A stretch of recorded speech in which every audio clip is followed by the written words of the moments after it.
race at Daytona builds to its climax Saturday on TNT with coverage of Winston Cup Happy Hour final practice for the Daytona 500 at noon Eastern Time, followed by the NASCAR Busch Series in their Daytona race, the EAS GNC Live Well 300. Then Sunday, it's the 44th running of the Daytona 500. You'll see it live on NBC at 12 noon Eastern Time. 43 drivers chasing some $12 million, but more importantly, a spot on the Harley Earl Trophy as a winner of the Great American Race. Field going to get the signal now as they come to the start-finish line, and we'll go back racing in one more lap. And a lot of the cars involved in that crash are still on the racetrack.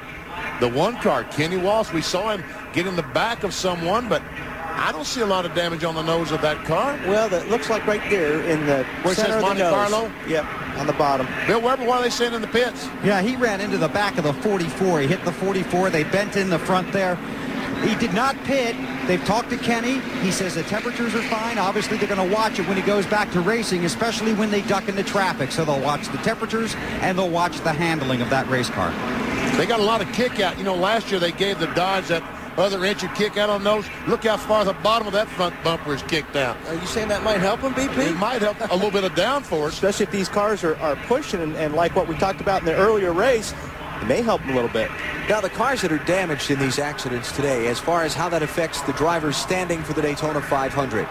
Dave Blaney, as an example, in that 77 car, he's 23rd on owner points from last year, the team he's with, so he's going to be in. But if they have to bring out the backup car, just like in a normal race, they'll go to the back of the field for Sunday. Somebody like Kenny Wallace, though, if they finish this race without further damaging this car, obviously they'll be easily able to fix it, and he'll hold whatever spot he gains in qualifying here for the 500.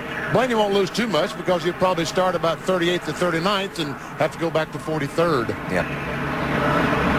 The 4 car, that's the one that I'm really concerned about because we don't know how much damage that he has. If he has any kind of damage, is the engine going to run okay? Because I'm convinced that he has to race his way in to the Daytona 500. He does not have, his speed is not fast enough, and I don't think his point standings from last year is good enough.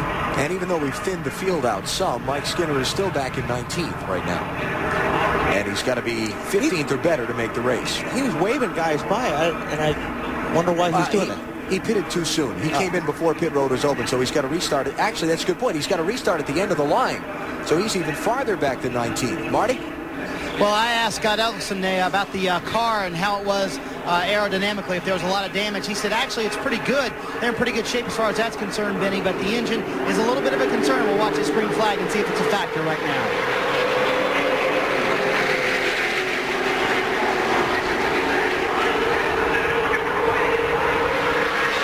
Gordon's going to make a move pretty quickly. And try and take a spot from his teammate, Jeff Green. In the black and orange, 31.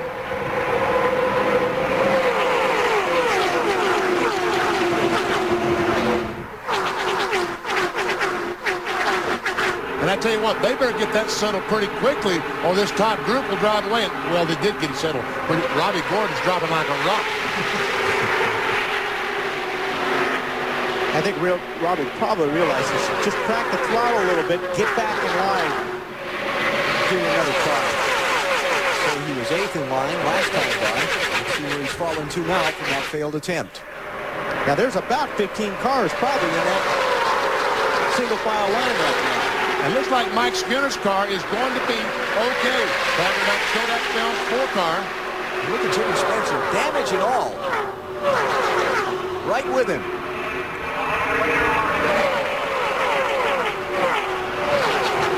Last time by, they were 16th and 17th. Skinner drives to the outside, leaves John Andretti and Jim. Oh, Andretti tries to drive up and does right in front of Skinner. Dave Marcus in the 71, last transfer spot right now. And we talked about it earlier, BP. You have to make these desperate moves like that. I mean, John, you know, if it was a 500, John probably would have let the 4-car go. But you can't. You're still trying to race your way in this race, and you have to take some more chances than you would on the 500. Look at that bodywork flapping around on Spencer, right front. is that just tape that they use to try and hold some of the body work? Oh, Hermie Sadler, the 02 car, right in front of him.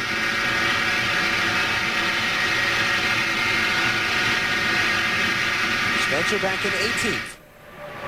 Racing Sadler for that spot. Rusty Wallace with a push for Spencer.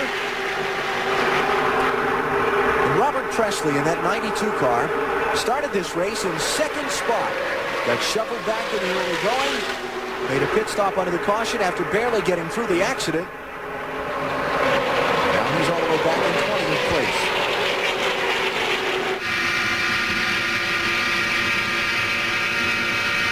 A whole lot of damage on the 92 car, Robert Presley. No, I don't either. It looks like something is wrong. The car is just not going like it was in qualifying. There's Dave Marcus right now in 16th place. He's just been shuffled out. Greg Biffle and John Andretti have gone by him. So Dave Marcus right now is outside the window to get into the Daytona 500 in his qualifying race. He's 22nd on time trial speed.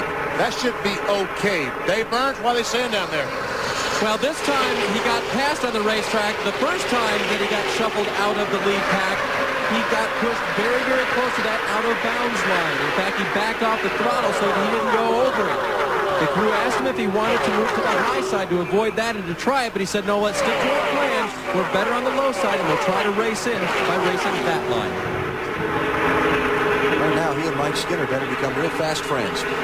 Because right now, they've got to be pretty doggone slow because these wrecked cars of Spencer and Rusty Wallace have caught them.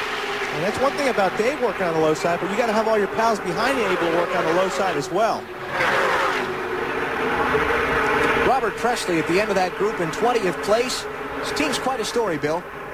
Yeah, it's amazing what they've done to get here. But right now, Alan, Robert Presley is radioed in. His motor is going flat, so it looks like a motor problem on the 92. Very disappointing after all the work they put in to get here. It's a race team without any sponsorship for most of the winter. Just 5 employees left in the shop after they had to lay everybody off last fall at the end of the year. The end of the season last year. Presley will be okay to be in the 500. He has the 4th fastest time, so he's pretty much a lock. Not pretty much, he is a lock. And we see how far he is from the transfer position of 14th, over 2 seconds, and losing ground. And there you see how far that Dave Marcus has fallen behind John Andretti.